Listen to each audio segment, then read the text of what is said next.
Salam damai sejahtera Bapak Ibu serta saudara-saudari semua. Untuk memulai renungan tentang firman Tuhan ini, mari kita bersatu di dalam doa.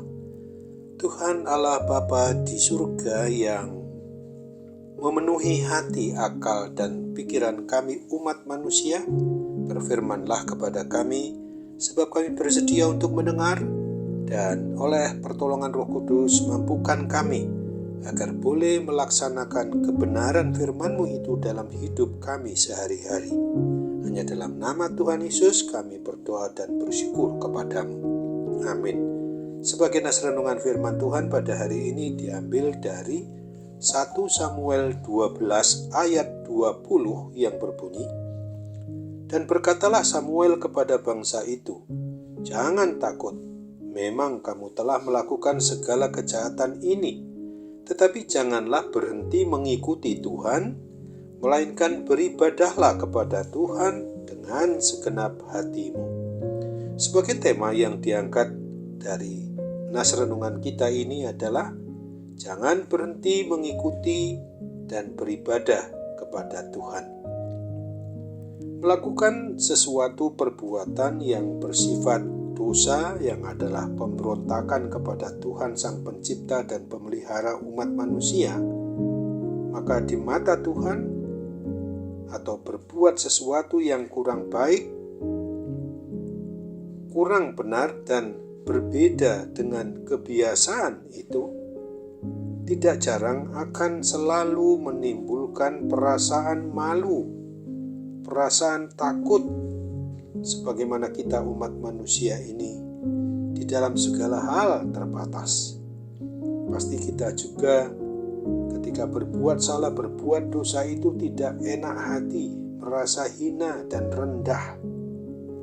Oleh sebab itulah maka tidak heran jika si pelaku perbuatan dosa, dan itu dapat melibatkan diri kita sendiri, kemudian berusaha untuk menghindarkan diri dari komunitas di mana dia biasa berada, menyingkir dari orang lain atau menyingkir dari komunitasnya setelah ia melakukan kesalahan, melakukan perbuatan dosa.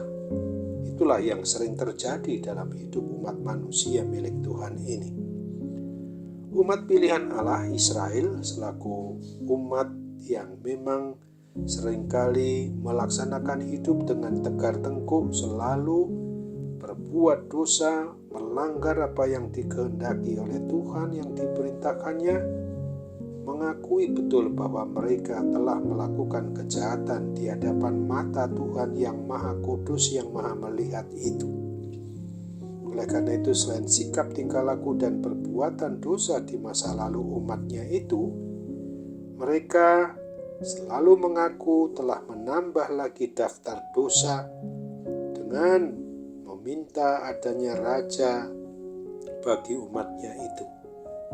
Meski demikian, mereka meminta Samuel mendoakan mereka.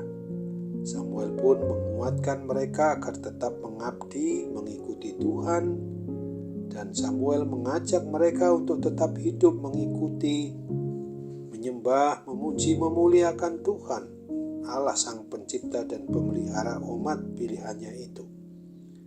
Mereka tidak boleh berhenti, apalagi berpaling atau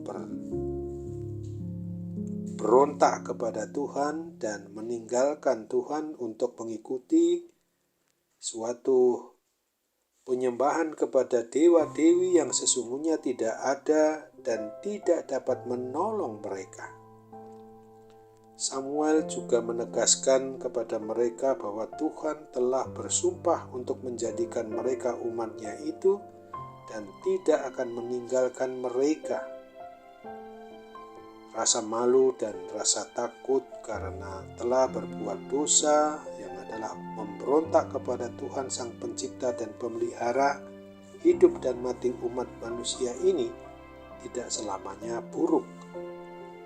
Hal ini dapat membawa manfaat jika disikapi dengan hikmat, dengan bijaksana, dan ditindaklanjuti dengan suatu metanoia atau pertobatan. malu dan takut karena dosa dapat kita jadikan pelajaran supaya tidak lagi mau melakukan perbuatan-perbuatan dosa apapun bentuknya di masa mendatang. Di dalam kita juga boleh menjalani hari-hari, minggu-minggu, bulan-bulan di tahun baru, tahun 2024 ini. Hal yang tidak kalah pentingnya adalah mengingat bahwa hanya Tuhanlah satu-satunya yang mampu untuk membebaskan kita dari kuasa dosa, yaitu kuasa kematian kekal itu, sebagaimana yang Dia telah buktikan. Dia bangkit pada hari yang ketiga untuk memenangkan kita dari kuasa kematian kekal, karena Dia yang Maha Kuasa itu tidak dapat dilampaui kekuasaannya oleh kuasa jahat manapun juga. Kuasa kegelapan tidak pernah bisa berdaya untuk menahan Dia di dalam kuasa kematian kekal, kuasa neraka itu. Oleh sebab itu, ketika mereka malah menjauh dari Tuhan, siapapun kita umat manusia ini, maka sesungguhnya kita sendiri juga harus sadar. Kita harus berusaha untuk memohon seutuhnya bimbingan maupun pertolongan buat kuasa Roh Kudus itu untuk semakin dekat ada di dalam hati kita dan menolong kita, memampukan kita. Dan lagi pula kasih-Nya yang begitu besar itu kepada umat-Nya. Maka ketika kita harus mengalami teguran dari kebenaran firman Tuhan sebagaimana yang sedang kita renungkan juga pada saat ini, tujuannya supaya kita mau bertobat atas apa yang memang harus menjalankan hidup ini sesuai dengan apa yang dikehendakinya. Teguran maupun juga bahkan suatu peringatan keras yang diberikan Tuhan kepada kita, sesungguhnya itu adalah bentuk didikannya kepada kita. Karena Tuhan dapat saja menghajar setiap orang yang memang dikasihi dan disayanginya, guna supaya kita kembali kepada jalan kebenaran dan hidup bersama dengan Dia saja.